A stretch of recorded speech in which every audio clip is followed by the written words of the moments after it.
ವೀಕ್ಷಕರಿಗೆ ನಮಸ್ಕಾರ. Big boss Kannada season 12ರ ಮೊದಲ ವಾರದ ಎಲಿಮಿನೇಷನ್ ತುಂಬಾ ಜೋರಾಗಿ ನಡೀತು. ಮೋಸ್ಟ್ ಎಕ್ಸ್ಪೆಕ್ಟೆಡ್ ಕ್ಯಾಂಡಿಡೇಟ್ ಅಮಿತ್ ಮತ್ತೆ ಕರಿಬಸಪ್ಪ ಅವರು ಎಲಿಮಿನೇಟ್ ಆದ್ರು. ಇದೀಗ ಅಮಿತ್ ಅವರ ಮೊದಲ ರಿಯಾಕ್ಷನ್ ಏನಾಗಿತ್ತು, ಹೊರಗಡೆ ಬಂದ ನಂತರದಲ್ಲಿ ಎಷ್ಟು ಸಂಭಾವನೆಯನ್ನ ಪಡೆದುಕೊಂಡಿದ್ದಾರೆ, ಇದೆಲ್ಲದರ ಬಗ್ಗೆ ವಿಡಿಯೋದಲ್ಲಿ ತಿಳಿಸ್ಕೊಡ್ತೀನಿ ವೀಕ್ಷಕರೇ. ವಿಡಿಯೋವನ್ನ ಪೂರ್ತಿಯಾಗಿ ನೋಡಿ. ಹಾಗೆ ವಿಡಿಯೋ ಇಷ್ಟ ಆಗಿದ್ರೆ ಲೈಕ್ ಮಾಡಿ, ಶೇರ್ ಮಾಡಿ, ನಮ್ಮ ಚಾನೆಲ್ ಅನ್ನ ಸಬ್ಸ್ಕ್ರೈಬ್ ಮಾಡ್ಕೊಳ್ಳಿ. ಅಮಿತ್ ಅವರಿಗೆ ಈಗಾಗಲೇ 1,50,000 ಇಬ್ಬರಿಂದ ಸಿಕ್ಕಿದೆ. ಇದು ಇಬ್ಬರಿಗೆ ಸಿಕ್ಕಂತಹ ಬಹುಮಾನ. ಇದು ಅಸಲಿಗೆ ಸ್ಯಾಲ್ರಿ ಅಂತ ಹೇಳೋದಕ್ಕಾಗೋದಿಲ್ಲ. ಸೊ ಇಲ್ಲಿ ಅಮಿತ್ ಅವ್ರಿಗೆ 1.5 ಲಕ್ಷ ಸಿಕ್ಕಿರೋದ್ರಿಂದ ಇಬ್ರು ಕೂಡ 75,000 ತೆಗೆದುಕೊಳ್ತಿದ್ದಾರೆ.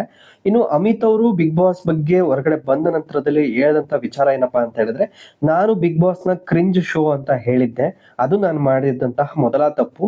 ಬಿಗ್ ಬಾಸ್ ವೇದಿಕೆಗೆ ಹೋಗಿ ಅಲ್ಲೇ ನಾನು ಸ್ಪರ್ಧೆಯಾಗಿ ಸ್ಪರ್ಧಿಸ್ತಾ ಇರ್ಬೇಕಾರೆ ಈ ರೀತಿಯಾಗಿ ಬಿಗ್ ಬಾಸ್ ಒಂದು ಅಂತ ಏನು ಬುದ್ಧಿವಂತರ ಆಟ ಅಲ್ಲ, ಅದು ದಡ್ರ ಆಟ ಅಂತ ಹೇಳಿದ್ದು ನಾನು ಮೊದಲ ತಪ್ಪಾಯ್ತು. ಅದು ಆಡಿಯನ್ಸ್ಗೆ ಹರ್ಟ್ ಆಗಿದೆ. ಸೊ ಹಾಗಾಗಿ ನನಗೆ ವೋಟ್ ಮಾಡಿಲ್ಲ.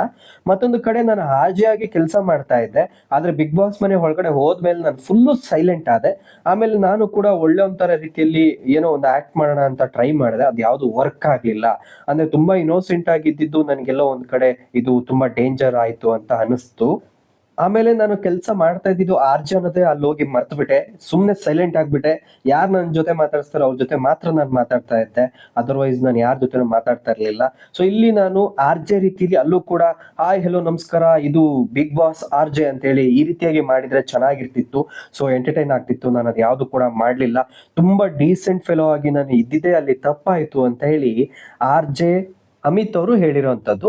ಇವರಿಗೆ ಸಿಕ್ಕಿರುವ ಸಂಭಾವನೆ 1 ವಾರಕ್ಕೆ 30,000 ಸಿಕ್ಕಿದೆ. ಬಿಗ್ ಬಾಸ್ ಮನೆಗೆ ಹೋದ್ರೆ ಅಲ್ಲಿ ದುಡ್ಡುಗೋಸ್ಕರ ಯಾರು ಕೂಡ ಹೋಗೋದಿಲ್ಲ. ಆದ್ರೆ ಗೆದ್ದವರಿಗೆ ದುಡ್ಡು ಸಿಗುತ್ತೆ, ಹೌದು. ಆದ್ರೆ ಅವ್ರಿಗೆ ಫೇಮ್ ಮತ್ತೆ ನೇಮ್ ಸಿಗತ್ತಲ್ಲ, ಸೊ ಅದೇ ಅವರಿಗೆ ಬೇರೆ ಕಡೆ ಎಲ್ಲ ಕಡೆನೂ ದುಡ್ಡನ್ನ ತಂದು ಕೊಡುತ್ತೆ. ಸೊ ಹಾಗಾಗಿ ಅಮಿತ್ ಅವರು ತುಂಬಾ innocent fellow actually. So Bigg Boss ಮನೆಗೆ ಬೇಕಾಗಿದ್ದಂತ ಕ್ಯಾಂಡಿಡೇಟ್, ಆದ್ರೆ ಅವರಿಂದ ಕಡೆಯಿಂದ ಮನರಂಜನೆ ಸಿಗ್ಲಿಲ್ಲ. ಸೊ ಹಾಗಾಗಿ ವೀಕ್ಷಕ ಮಹಾಪ್ರಭುಗಳು ಅವ್ರನ್ನ ಎಲಿಮಿನೇಟ್ ಮಾಡಿದ್ರು. ಮತ್ತೊಂದು ಕಡೆ ಕರಿಬಸಪ್ಪ ಅವರಿಂದ ನಾನು ಎಲಿಮಿನೇಟ್ ಆದೆ ಅನ್ನೋದು ಸುಳ್ಳು. ಯಾಕಂದ್ರೆ ಇವರು ಕೂಡ ಎಂಟರ್ಟೈನ್ ಮಾಡಬಹುದಾಗಿತ್ತು. ಇದಿಷ್ಟು ಮೊದಲ ರಿಯಾಕ್ಷನ್ ಆಗಿತ್ತು. ಅಮಿತ್ ಅವರ ಮೊದಲ ರಿಯಾಕ್ಷನ್ ಬಗ್ಗೆ ನಿಮ್ಮ ಅನಿಸಿಕೆ, ಅಭಿಪ್ರಾಯಗಳನ್ನ ನಮ್ಮ ಕಮೆಂಟ್ ಬಾಕ್ಸ್ ಮೂಲಕ ತಿಳಿಸಿ. ಈ ವಿಡಿಯೋ ಇಷ್ಟ ಆಗಿದ್ರೆ ಲೈಕ್ ಮಾಡಿ, ಶೇರ್ ಮಾಡಿ, ನಮ್ಮ ಚಾನೆಲ್ ಅನ್ನ ಸಬ್ಸ್ಕ್ರೈಬ್ ಮಾಡ್ಕೊಳ್ಳಿ. ನಮಸ್ಕಾರ.